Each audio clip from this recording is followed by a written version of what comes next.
welcome to Graceful Healing, a podcast to get straight talk about healing and living again.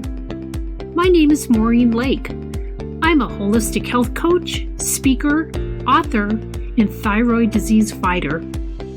Each week, I'll be bringing you graceful conversations to inspire you to seek new ways to hit the reset button to catapult your health and vitality to new levels. Listen in and open your heart to all the new possibilities. Are you ready? Let's do this.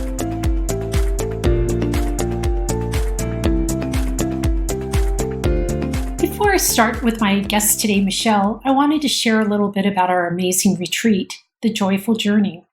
Basically, have you been feeling called to Tucson? We have a rare opportunity to treat you to a special weekend where your sole focus is on you. This fun-filled, educational, and spiritual weekend is all-inclusive, including delicious farm-to-table meals at the beautiful Tanque Verde Ranch. Each day is tailored to you and your intentions, including a personal nutritional analysis, guided healing, meditations, journaling, and play. Yep, lots of play. If this sounds good to you, please contact me at gracefulhealingpodcast@gmail.com, and I'll send you all the details. Come join the fun with us September 20th through 22nd. It's always so much fun catching up with Michele. After our wonderful weekend in Portland together, attending Show Up Live with Rachel O'Rourke and Maru, we feel like our heads are still spinning. And being together allowed us to really work on our retreat, which, by the way, we only have a couple of spots left. But today we talk specifically about asking for help and why it's so hard for so many of us to do this. Why is that? Is it cultural? Something fairly new in our society? Could it be masculine energy versus feminine energy? We talk all about this and more. Gosh, we sure hope you enjoy this latest episode of Graceful Healing. Hi, Michele. How are you today? I'm good. How are you doing, Maureen? Oh, I'm good. I'm surviving this summer heat, but other than that, and that's nothing compared to where you live, I'm sure. I know. How hot is it in Denver today? It's in the 90s. Okay, yeah. That's pretty hot for you guys. It is. This is the last couple of days is probably the hottest will be all summer. Everybody's talking about it. Oh, wow. Well, we must have the same heat wave. Yeah, I think the whole western part of the U.S. has that. And we just need some rain, which I guess be careful what you wish for. Because, right, the South got hit so hard. That's right. With their rain. But wasn't the weather so beautiful when we were in Portland a couple of weeks ago? It was the best. That was such an amazing weekend. I know. Just everything about it. The retreat that we attended was so eye-opening, heart-opening, and it was awesome to be in Portland, and it was great to see you. It was great to see you too. And just the fact that we walked to the retreat, we thought we were walking 4 miles, but it was actually 9. I mean, that was like amazing because it didn't seem like that at all. But for our listeners, we went and attended the retreat in Portland called Show Up Live with Rachel O'Rourke and Maru. And boy, you talk about a transformational weekend. Oh my gosh. It was amazing to see the people on stage and listen to their stories, and then to actually get to participate in that activity with Sean Smith so that, it was great. Yeah, that was powerful. Powerful is the perfect word. And you're so right about walking. I feel like, often you go to these kind of things and, you hop back in the car and you get back to life. And because we had that walk, I think it helped me to process it as we were walking and talking and looking at the beautiful homes in Portland. Exactly. And the wonderful weather. Oh, gosh, I know. I'd go back there in a heartbeat right now. Me too. And it also gave us time to talk about our retreat. And that was nice because it's so much better to do things in person than it is, talking on the phone.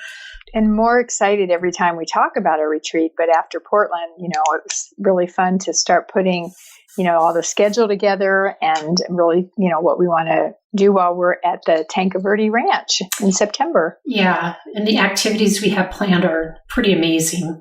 I know it. I'm so excited. I am too. And oh gosh, just whenever I go on the website for Tanque Verde Ranch, I'm just like, cannot wait. It looks so magnificent. Well, and I just want to remind you, because we were talking about the heat, is that September in Tucson, might have a couple hours of heat, but the mornings and the evenings are, oh my gosh, they're just perfect. As soon as the sun goes down and before the sun really gets too hot in the afternoon, it's the perfect time to be here. And we'll be inside for when it's the hottest part of the day. So no problem. In air conditioning, I should say. It's going to be magnificent. It really is. Yeah, it is. So if you haven't registered yet, any of our listeners out there, be sure you do soon. Exactly. I know. Space is running out. Yeah. So lots of fun things going on this summer. And I wanted to chat with you a little bit and share, since Portland, I felt like that was such a transformational weekend. But a couple things also at work my day job, have presented themselves. And I've really been thinking about this topic about asking for help and how, all of us seem to be in this mode of, not doing that. Like, why is it so hard to ask for help? I don't know if it's always been this way or if it just has become sort of a cultural thing in the last few years. Have you experienced anything like that? I have actually, just even within my own family and friends, how difficult asking for help has become for a lot of people. And I don't remember it always being that hard in the past. I really don't. Yeah, it's kind of funny. I feel like, as I said, I've done some research on this, and a couple things that have popped up is this sort of cultural thing that self-sacrifice has become more acceptable than self-care. That's a quote. I've just spent some time thinking about how it's almost a badge of honor if you're like really, really busy. Yep. And being busy is competitive. Like, am I busier than you're busy? And, like if you don't fill your day with lots of things, then there's something wrong with you. Exactly. And it's just kind of a weird thing to step back and notice how around us, it is this like everybody's really busy, but what are we also busy with? It's almost like back when a few years ago when people used to brag about how little sleep they were having. And that almost became a badge of honor. Like, well, I only got 2 hours of sleep and look at me, I'm powering through the day, like it was something to be proud of. Yeah, good point. I do remember more people talking about that. Yeah, and I think asking for help, people feel vulnerable, and sometimes I know myself when there's something I might need, a lot of times I find myself procrastinating until it almost becomes an emergency and then I have to ask for help. Oh, yeah. I know. I've experienced the same thing. Or everything gets put on the back burner because I didn't take care of something. And now I have to do it all, on a deadline or last minute. It's not the quality that I would like. And it can be silly things like, knowing that somebody's coming over for dinner, yet, I didn't get the house ready. So now I'm like in a panic or not giving myself enough time, to get to the store or whatever.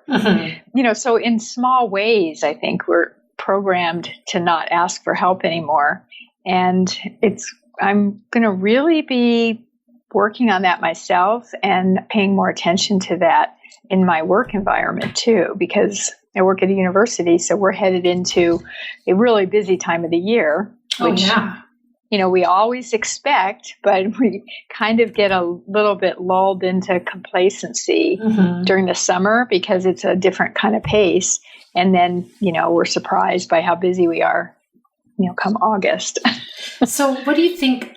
Do you ever fear like you're being a burden, like if you were to ask for help or? Well, yeah, I think that is what we have to kind of get over is that if you, this mindset of if you ask for help, you're needy or, you're incompetent. But really, like, we've all been there. It doesn't mean that if you ask for help, it's because you didn't do something. It just means help me out here. Mm-hmm. So I thought this was a great idea to do a pre-ask. Now this can be anything, like, with your children at home, like with your coworkers, even, family and friends, that if you do a pre-ask, like, hey, if I need help with this, might you be available? Mm-hmm. So somebody then has, they're not put on the spot right then to make a decision. Yeah, and the thing is, people love helping. I mean, they really do. Isn't that, because it's such a good feeling when you can help somebody. Mm-hmm. And really, you don't always know what help could be provided. So if you ask, if somebody asks you, and you say yes, that feels good for everybody. Mm-hmm. I mean, really. I know. So, I mean, that I think another quote that I saw that I'm going to frame this one. If it says, when we ask for what we want, we give other people the opportunity to say yes, and we stop saying no for them. Oh, that is good. Isn't that good? Mm-hmm. Because think about how many times, if in your own world, family and friends, you're like, if only I'd known, I could have helped you with that. Yeah.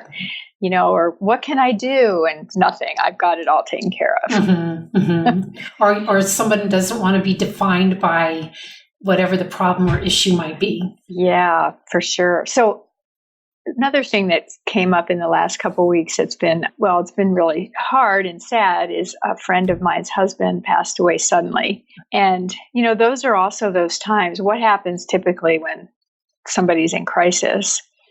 Everybody wants to bring food. Mm-hmm. I mean, that is like the common thing, mm-hmm. right? Yep. So, just thinking about what does she really need, or what does her family really need, is probably not more food. Somebody to, whatever it is, drive them somewhere, or, just make that phone call, mm-hmm. or send a text to be there. Whatever you need, I'm here. And not that taking food over is certainly important. And I know that that's a really good thing, but really to offer to be there for other things as well. Sure. And that would be a situation where, that family is probably not going to ask for help. So you might have to, kind of step up and. Oh, yeah. Yeah, because nobody wants to admit that they're out of control. Mm-hmm. Right. Yeah. Right. But I'm going to get on the bandwagon of asking for help. I'm going to start a movement. Hashtag ask for help. Exactly. Hashtag ask for help. Because think about what a great help mm-hmm. It would be. Things get done faster when you have help, especially when you sort of divide and conquer. Mm-hmm. And people feel good, as you said. If somebody asks you to help, you're usually going to feel pretty good.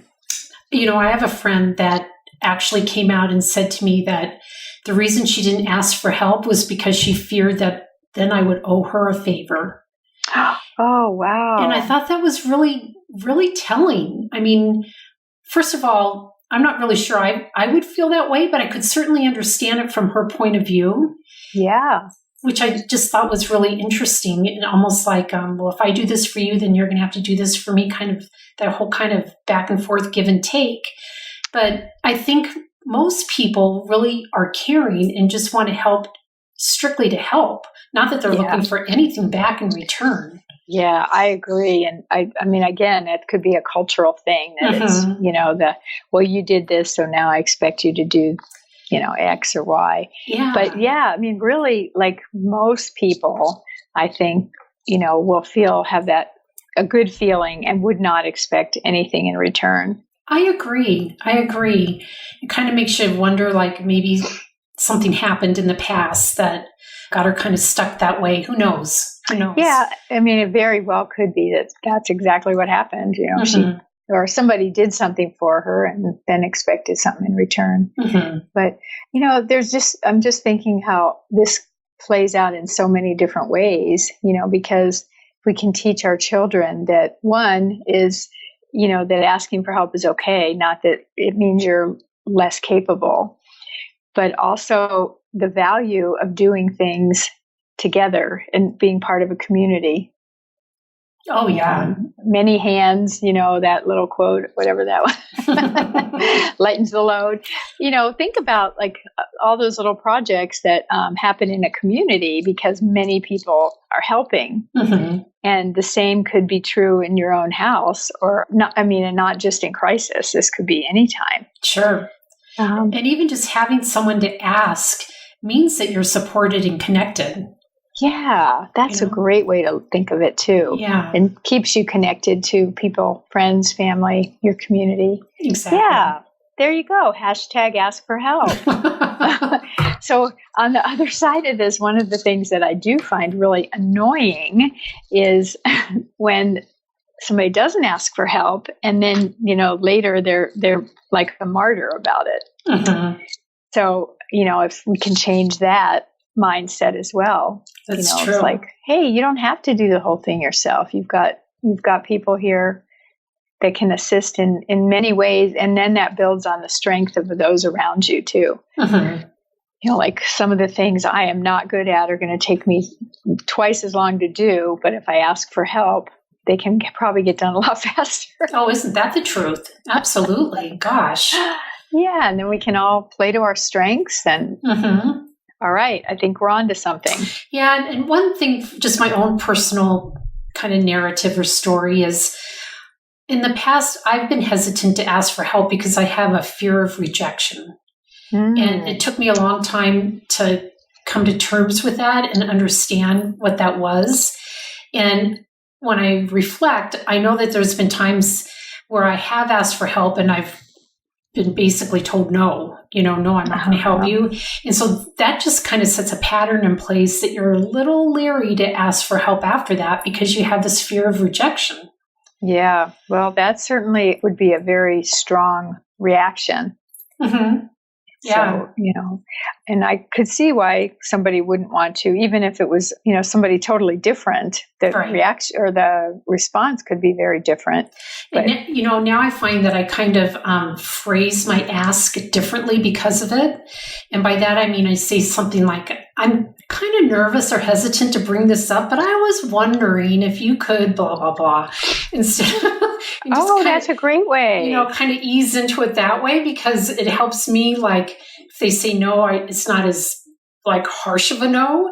And it's also kind of asking in kind of a, I don't know, windy way, and it's not very direct, but it's, I guess, who I am. And it's just more comfortable for me to kind of ask in an indirect way than it is directly. Yeah. So, well, I think you have to find your comfort zone though. And if, maybe after doing that, however many times, and you don't get rejected, then that will make you more comfortable, over time to ask in more direct way. Mm-hmm. But it's still a nice way to ask. Mm-hmm. Like, I'm just wondering if you might be able to help me with it. Exactly. Yeah. I could do that. That would be a nicer way to ask than some ways. Yeah, because I think for a lot of us, asking for help is hard, but I think it's really worth the risk. It really is. Yeah, and I just keep thinking about all those really small things, like let's use cleaning up your kitchen as an example. If you feel like you're the only one who ever does it, and your family, doesn't help, you just start building that resentment too. Mm-hmm. Mm-hmm. So really, if you just were upfront about it and asked for help, you would get probably a better response than storing it up, being resentful, and then blowing up one day when somebody didn't put their dishes in the dishwasher. Mm-hmm. I've been there. I've done that. Which actually makes me also think of, I'm doing so much self-reflection right now. Like, you might have to give up a little bit of control about how things are done. Yep. Because it may not be as perfect as we do it, but it would be still better to have help than to feel like we have to do it all ourselves. Exactly. And like, who cares the way the cheese is cut or whatever, it's going to melt anyways. So what a great example. Yeah, I think that's really true just about what you shared with menial household chores. Anything. It's kind of, you just have to kind of give and receive, and what you put out there will come back to you. It's like karma, Yeah, it's true. And you think about the opportunity for growth for other people to grow. So, if they don't do it perfect, but they can learn how to do something, thinking about maybe a higher level than the dishes in the dishwasher now. But, something, maybe it's work related or, something that somebody might do it and it may not be perfect, but they've helped you not have to do it. And this is a good way for them to learn something new as well. Yeah. And grow. And that's really what this should all be about is, helping other people and helping ourselves at the same time. Exactly. It's like paying it forward.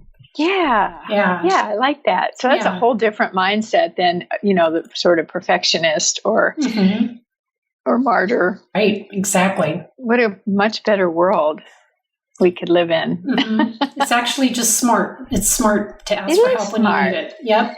All right. So we're going to start asking for help on those small things and get confident and less fear of rejection to when we can ask for the big things, and we'll have a nice support system around us. That's true. That's true, because it does take a village, and you have to start with little baby steps somewhere. Oh, yeah. And that whole, as we age too, thinking about, we won't be able to do everything that we're used to doing. Oh, gosh.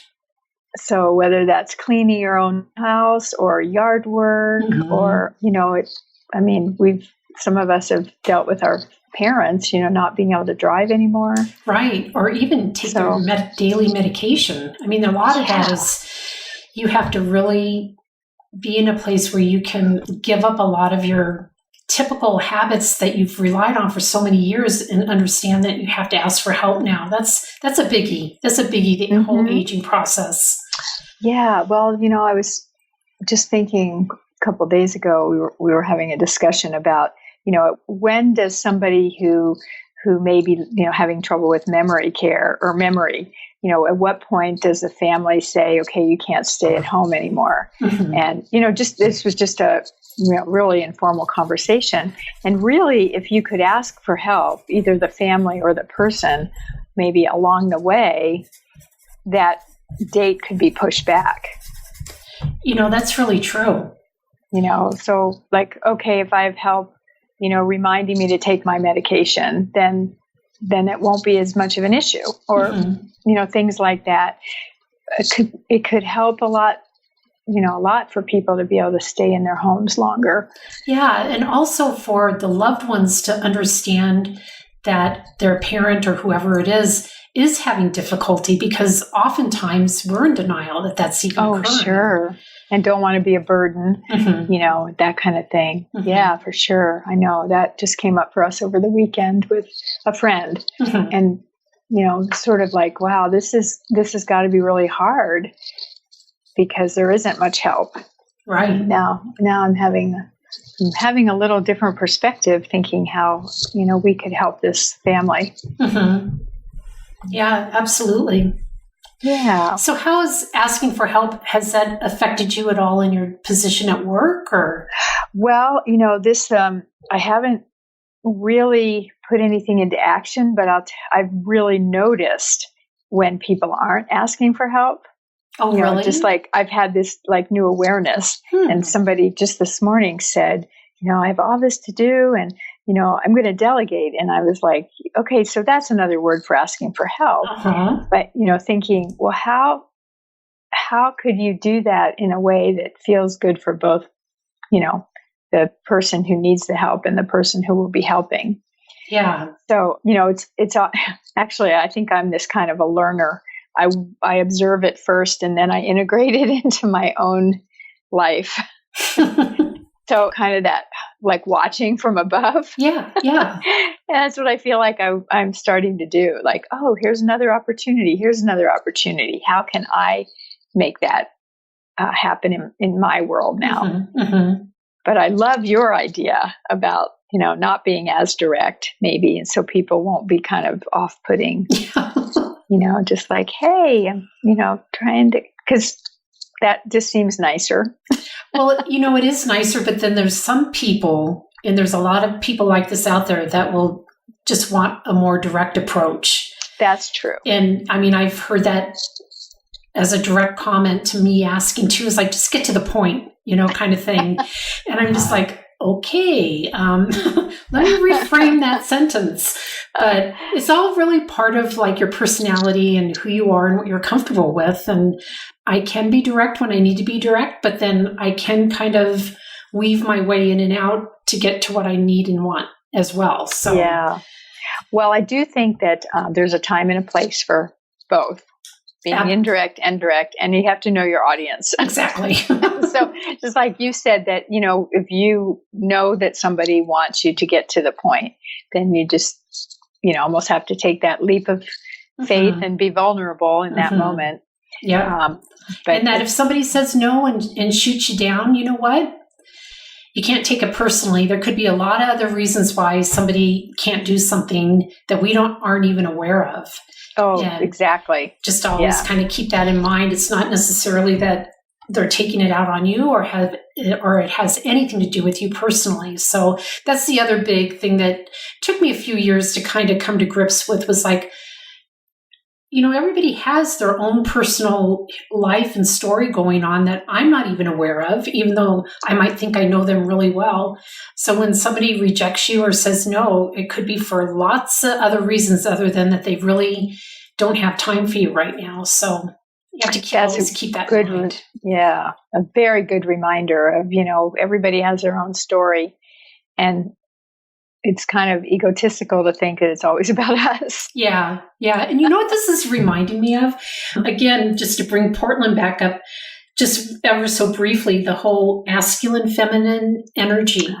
Oh, yeah. I'm just kind of getting a deja vu about that whole presentation and how, some of that could really play into how and why we ask for help and who can and who can't. Mm-hmm. Oh, yeah. I think I've been noticing a lot more of that masculine and feminine energy too since Portland.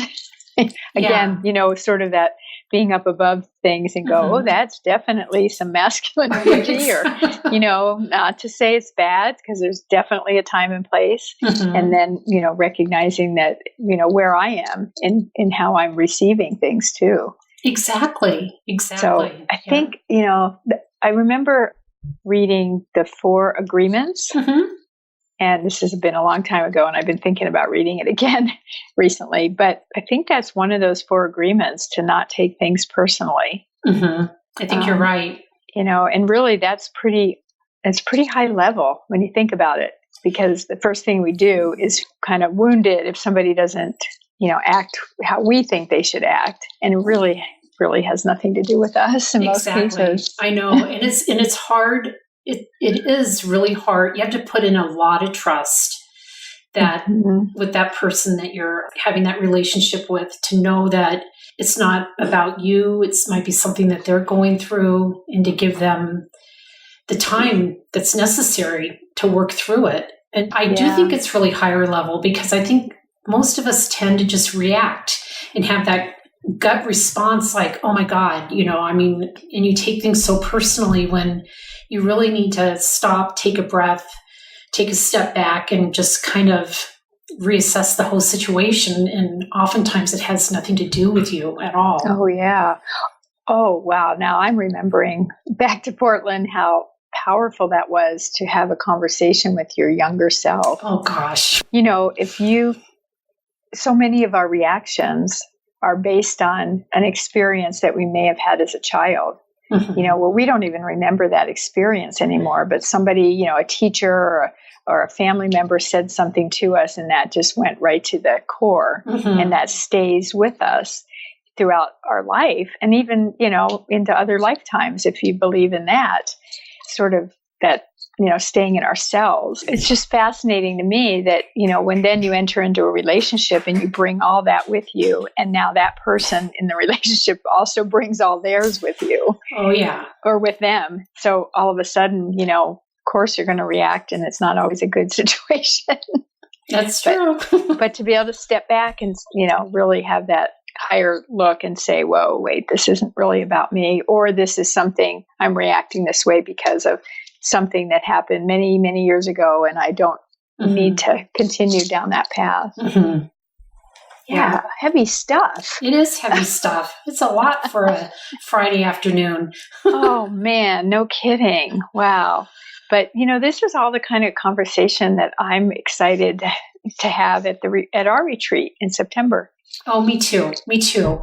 And, one of the other things, and I know we talked about this briefly, is like how powerful meditation is for me in my life right now, and how I've upped my amount of times that I'm meditating every day because I'm needing it for some stress and anxiety in my life, and journaling as well. And those are two things that we really are going to focus quite a bit on, is meditation and journaling and yoga nidra and rest, and so many powerful and exciting activities that we have planned. I'm just so excited.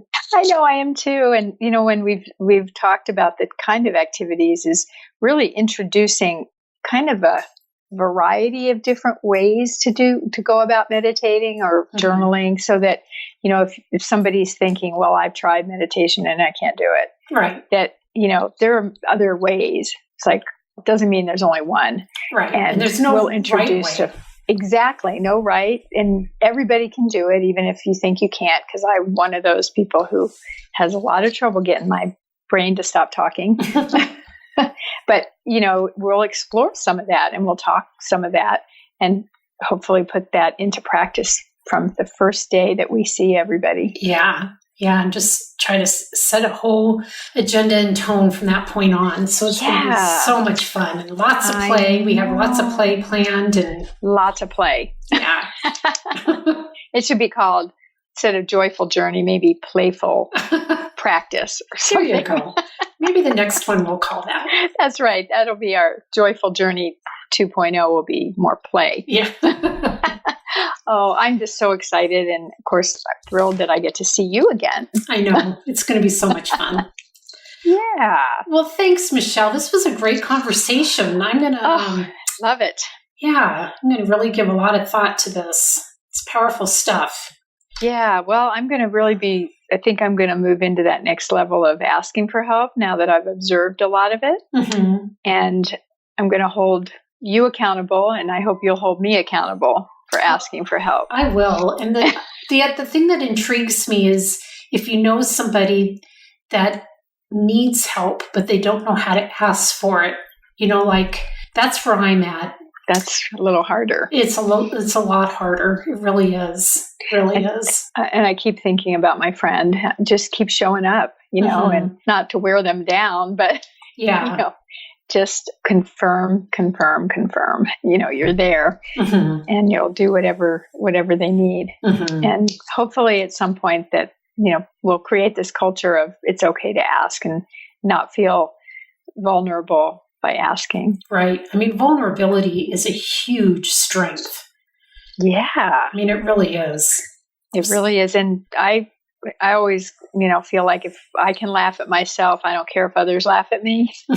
So, kind of like, oh, I'm just, whatever. Like, I'm a knucklehead. So, I'm the first to identify it. So. Yeah, and admit it. So that way, I guess I'm vulnerable and others can see the vulnerability. There you go. Yeah, it's working for me right now. Yeah, so. I can see that. That's awesome. Yeah, because otherwise, it's just a game that we play, I think, for people to think that, we're perfect. And I don't know anybody who is. So no, me neither. I'll be the first one in line. Exactly. Oh, well, it's always great to have conversations with you. And I just love all of your interviews. They're all so good. And I look forward to each one. Well, thanks. Well, I'm looking forward to talking to you again really soon, Michele. Okay. Well, you have a great day and a good weekend ahead of you. You too. Talk to you later. Talk to you soon. Bye. Bye-bye. Hey, thank you for joining us today. I hope you enjoyed this episode as much as I did. If you can, take a moment and give us a review. And please join the VIP room in Facebook for more discussion and insights. You can find us at Graceful Healing Podcast VIP room. See you there, and see you next time.